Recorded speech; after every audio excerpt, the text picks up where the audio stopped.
Padre profetiza o fim da igreja. Nós vivemos os tempos do Apocalipse, onde existem duas igrejas. A verdadeira igreja católica apostólica romana de 2000 anos e a falsa igreja que tomou o Vaticano e muitos de nossos templos. A falsa igreja está com seus dias contados. Ela será entregue nas mãos do anticristo e então será extinta.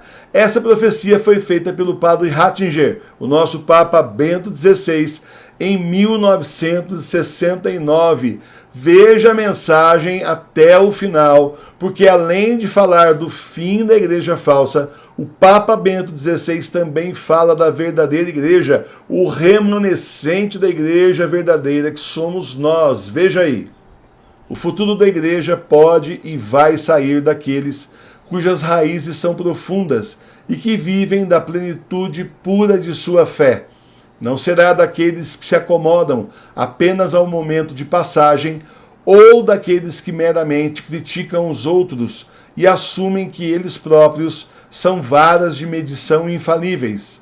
Nem será daqueles que tomam o caminho mais fácil, que esquivam a paixão da fé, declarando falsa e obsoleta, tirânica ou legalista, tudo que faz exigência aos homens, que os fere e os obriga a sacrificar-se.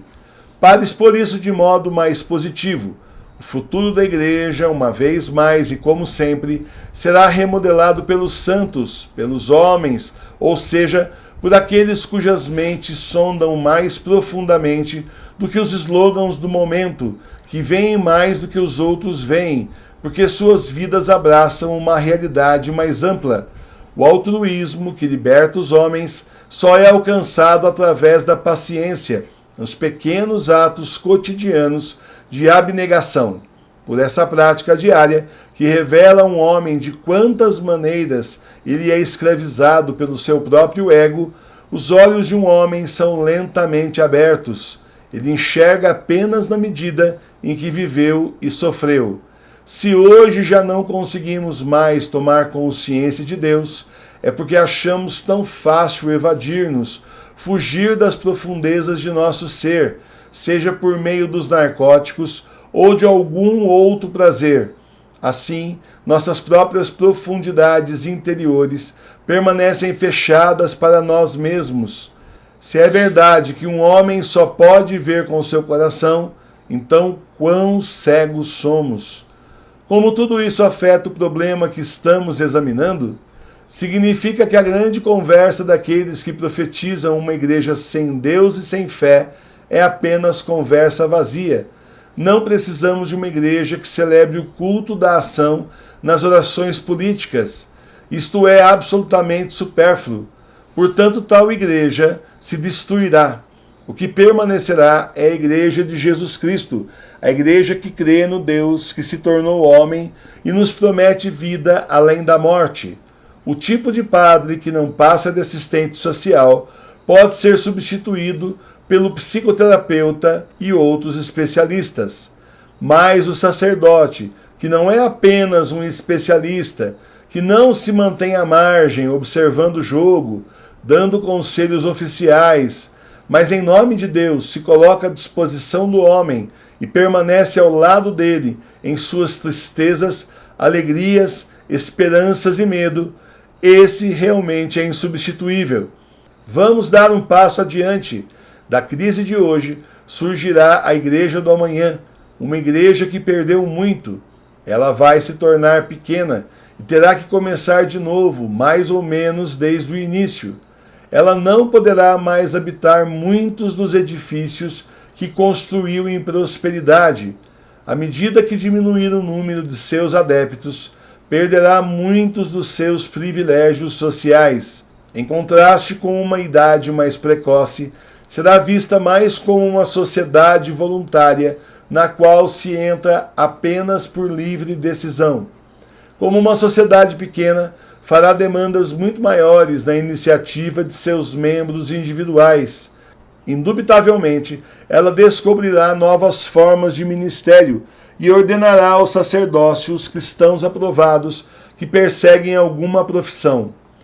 Em muitas congregações menores ou em grupos sociais autônomos, A assistência pastoral será normalmente favorecida dessa forma. Ao lado deste lado, o ministério de tempo integral do sacerdócio será indispensável como antigamente. Mas em todas as mudanças que se podem adivinhar, a igreja encontrará de novo a sua essência e com convicção naquilo que sempre esteve no seu centro, a fé no Deus Trino, em Jesus Cristo, Filho de Deus feito homem, na presença do Espírito até o fim do mundo. A igreja será uma igreja mais espiritual, não presumindo um mandato político, flertando tão pouco com a esquerda como com a direita. Será difícil para a igreja, pois o processo de cristalização e clarificação lhe custará muita energia valiosa. Isso a fará pobre e fará com que ela se torne a igreja dos mansos. O processo será ainda mais árduo, porque a estreiteza sectária, assim como a auto-vontade pomposa, terão que ser derramadas. Pode-se prever que tudo isso levará tempo.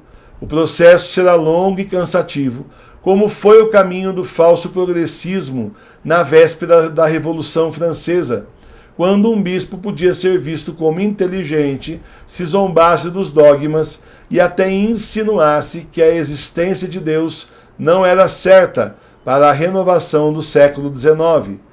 Mas quando essa peneiração tiver passado, um grande poder fluirá de uma igreja mais espiritualizada e simplificada. Os homens em um mundo totalmente planejado se encontrarão indescritivelmente solitários.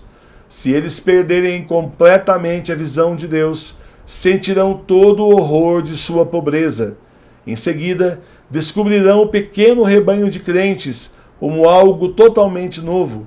Eles a descobrirão como uma esperança para eles, uma resposta a qual sempre procuraram em segredo. E assim parece-me que a igreja está enfrentando tempos muito difíceis. A verdadeira crise mal começou, mas estou igualmente certo sobre o que permanecerá no final. Não permanecerá a igreja de culto político, que já está morta, mas a igreja da fé. Pode muito bem não ter mais o poder social dominante que teve até recentemente, mas vai desfrutar de um frescor e um reflorescimento, e será vista como casa do homem, onde ele vai encontrar vida e esperança para além da morte.